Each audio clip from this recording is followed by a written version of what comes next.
जी, अस्सलाम वालेकुम। उम्मीद है कि आप तमाम दोस्त खैरियत से होंगे और वीकेंड अच्छा गुज़र रहा होगा, रमज़ान अच्छा गुज़र रहा होगा। मार्केट का जायज़ा लेते हैं। जुम्मे वाले दिन मार्केट ने मज़ीद 265 पॉइंट्स लूज़ किए। मार्केट की जो क्लोजिंग है वो 65,151 पर रही। मार्केट के हाई की बात करें तो मार्केट का हाई 65,534 पर रहा। अगर हम इंट्राडे बात करें तो मार्केट ने रफ़ली 400 पॉइंट्स जो हैं वो जुम्मे वाले दिन लूज़ किए। जबकि उससे 1 दिन पहले अगर हम जुमेरात वाले दिन देखें तो मार्केट ने रफ़ली 800 पॉइंट्स लूज़ किए थे।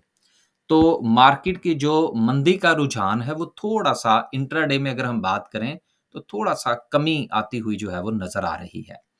दूसरी बात ये है कि मार्केट की अगर हम लो की बात करें तो वो 65,056 का है। लेकिन क्लोजिंग जो है वो 65,151 पर है। तो ये एक पॉज़िटिव साइन भी है कि जो एक साइकोलॉजिकल लेवल है जिसके हवाले से ये राय है कि अगर 65,000 का लेवल टूटता है तो यकीनन मार्केट मज़ीद नीचे जा सकती है।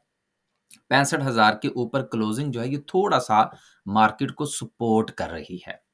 आगे चलें और अगर हम बात करें कि इंट्राडे 400 पॉइंट्स की कमी के बाद अगर हम सर्किट ब्रेकर को देखें, तो माशाल्लाह से जुम्मे वाले दिन भी 7 कंपनीज़ जो हैं वो आपको अपर कैप नज़र आ रही हैं, जिसमें पाकिस्तान री-इंश्योरेंस है, नेशनल बैंक ऑफ पाकिस्तान है। नेशनल बैंक के हवाले से जो पॉज़िटिव न्यूज़ है, उसका असर यकीनन 1 आध दिन जो है वो मज़ीद देखने को मिल सकता है।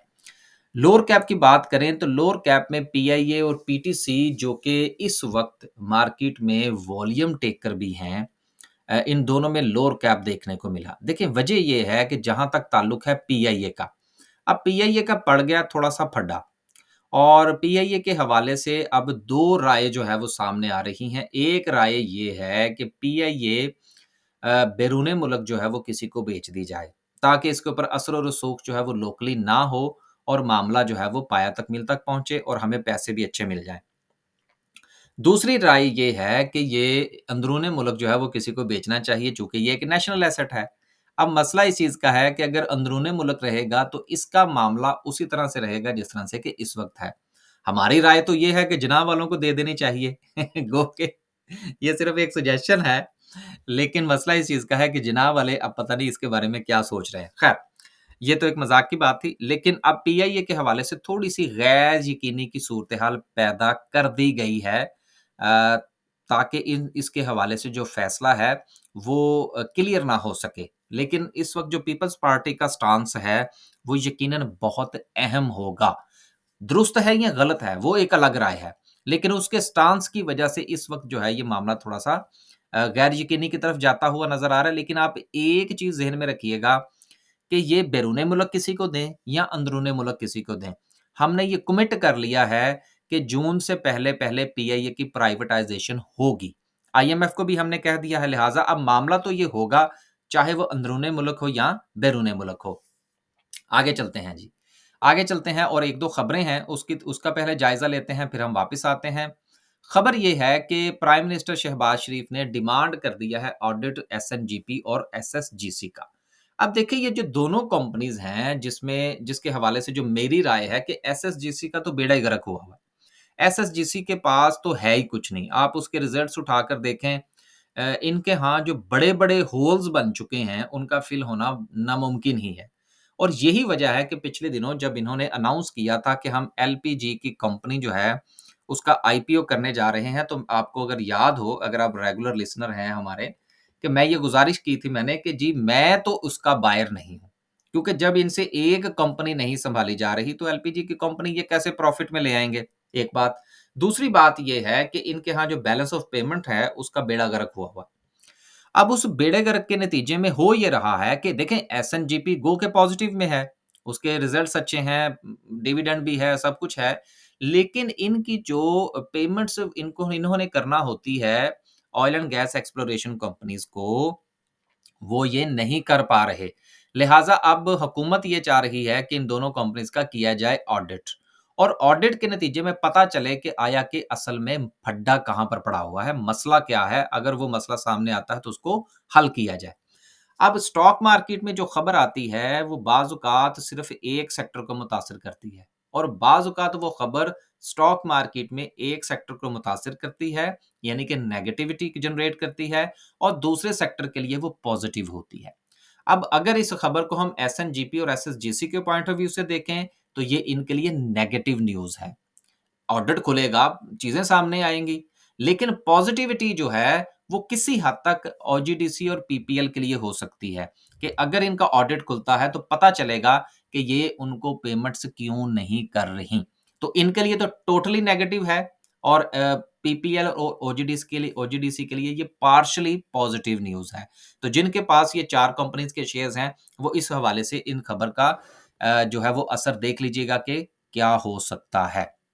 वापस चलते हैं और ओवरऑल जायज़ा लेने की कोशिश करते हैं कि मार्केट में क्या सिचुएशन रही। मार्केट में सबसे पहले हम डिस्कस करते हैं बैंक्स को। देखिए, बैंक्स के हवाले से एक पॉज़िटिव न्यूज़ ये है, और आपको याद होगा कि पिछले दिनों जिस वक़्त जो एक्सचेंज कंपनीज़ पर क्रैकडाउन हुआ था, तो ये डिसाइड किया गया था कि अब जो बैंक्स हैं, उनकी एक्सचेंज कंपनीज़ होंगी। तो ये मामला जो है, ये काफ़ी हद तक पाया तकमील तक पहुँच चुका है। तो एक चीज़ आप ज़रूर ज़हन में रखिएगा, अगर आप बैंकिंग सेक्टर में इंटरेस्ट लेते हैं, कि ये इनका एक परमानेंट सोर्स ऑफ इनकम बनने जा रहा है, एक्सचेंज कंपनीज़ का। और वैसे भी आपको पता होगा कि डॉलर्स के ऊपर-नीचे करने की जो 2 नंबरी थी, वो बैंक्स की पकड़ी गई थी। डिसाइड भी हुआ था कि इनको फाइन होगा, लेकिन फाइन नहीं किया गया था।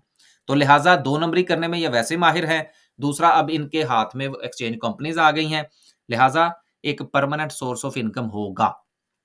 आपके पास अब शेयर्स हैं, आप खरीदना चाहते हैं, तो इस हवाले से आप इस चीज़ को ज़रूर फैक्टर इन कीजिएगा।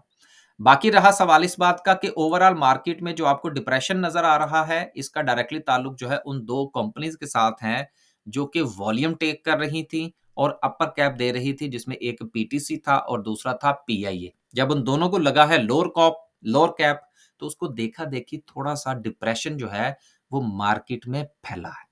आगे चलते हैं और बात करते हैं ओवरऑल सेक्टर्स की, कि किस सेक्टर ने कितना जो है वो परफॉर्म किया। कमर्शियल बैंक्स जो हैं, इन्होंने 59 पॉइंट्स निकाले, ऑयल एंड गैस ने 53, और paper and board and miscellaneous ने परफॉर्म किया। लेकिन आप ये देखिए, चूंकि मार्केट में वॉल्यूम नहीं था, तो वॉल्यूम के ना होने की वजह से मार्केट में आपको पॉइंट्स नजर नहीं आ रहे, ना तो डाउन साइड पर और ना ही अपर साइड पर। तो वॉल्यूम चूंकि कम थे, लिहाजा मार्केट में कोई एक्टिविटी खास नहीं हुई। अब आगे चलते हैं और बात करते हैं, कुछ 1-2 रिजल्ट्स हैं, जिसमें 2 रिजल्ट्स रहे जुम्मे वाले दिन के। पहला रिजल्ट जो था, वो सिक्योरिटी इन्वेस्टमेंट बैंक का था। ₹1.55 की इसकी अर्निंग रही, 50 पैसे का डिविडेंड और 15% का बोनस। बहुत अच्छा है, अपर कैप बनता है। फातिमा फर्टिलाइज़र का ₹10.67 की अर्निंग रही, ₹2.75 का डिविडेंड दिया, बुरा डिविडेंड नहीं है। लेकिन चूँकि न्यूज़ जो है वो गैस की कीमतों के हवाले से फर्टिलाइज़र सेक्टर को मुतासिर कर रही है, तो शायद इस वजह से भी हो सकता है कि इसने अच्छा परफ़ॉर्म ना किया हो। आगे चलते हैं जी। आगे चलते हैं और बात करते हैं जुम्मे वाले दिन की कैंडल की। सबसे पहले जायज़ा लेते हैं आवरली। क्योंकि छोटी कैंडल जो होती है, वो थोड़ा-सा आपको मज़ीद क्लैरिटी दे देती है। आवरली की बुनियाद पर देखें, तो 3 पॉज़िटिव साइन्स जो हैं वो हमें मिलते हैं। नंबर 1, कि मार्केट की जो क्लोजिंग है, वो सपोर्ट के करीब हुई है। नंबर 2, कि क्लोजिंग देने वाली जो पहली कैंडल थी, उसने बहुत अच्छा बाउंस बैक दिया आपको, कि जैसे ही 65,000 के लेवल को उसने टच किया, मार्केट में आपको एक बाउंस बैक नज़र आया। दूसरी बात ये है कि इसके साथ बनने वाली जो पैरेलल कैंडल थी, सेकंड कैंडल थी, वो ग्रीन रही, और तीसरी कैंडल का जो आगाज़ हुआ, वो भी मुस्बत हुआ। तो ये कुल मिला के जो सपोर्ट के करीब जो मार्केट का जो बिहेवियर है, वो इस वक़्त पॉज़िटिव नज़र आ रहा है। और इस चीज़ को मद्देनज़र रखते हुए हम ये प्रेडिक्ट कर सकते हैं कि मंडे वाले दिन मार्केट मुस्बत हो सकती है, एक बात। दूसरी बात ये है कि अगर हम इसको रोज़ाना की बुनियाद पर देखें, जो हमारी डेली की कैंडल है, तो यहाँ से भी 2 चीज़ें नज़र आ रही हैं। देखिए, जो वॉल्यूम होता है ना, बेसिकली जिस तरह से कि जुमेरात वाले दिन की कैंडल थी, अब उसमें कैंडल भी जो थी, वो उसमें डाउनफॉल भी नज़र आ रहा है, और उस डाउनफॉल को वॉल्यूम जो है, वो सपोर्ट कर रहा है। अगर कैंडल ग्रीन बने, वॉल्यूम अच्छा लगे, तो वो उस कैंडल को सपोर्ट करता है और अगर नेगेटिव हो और वॉल्यूम अच्छा लगे तो वो उसको सपोर्ट करता है। अब ये अच्छे की बात हो रही है अप और डाउन साइड पर, वो नेगेटिव है या पॉजिटिव है वो तो एक अलग चीज़ है। अभी सिर्फ़ इस वक़्त हम वॉल्यूम और कैंडल का आपस में ताल्लुक जो है उस पर डिस्कस कर रहे हैं। अब अच्छी बात ये है कि जुम्मे वाले दिन की जो कैंडल है, उसको वॉल्यूम इतना सपोर्ट नहीं कर रहा। तो सपोर्ट पर मार्केट की क्लोजिंग, आखिरी 3 कैंडल्स का पॉजिटिव होना और वॉल्यूम का कम होना, ये तीनों चीज़ें मिलकर ये इशारा कर रही हैं कि मंडे वाले दिन मार्केट जो है वो थोड़ा बेहतर परफ़ॉर्म कर सकती है।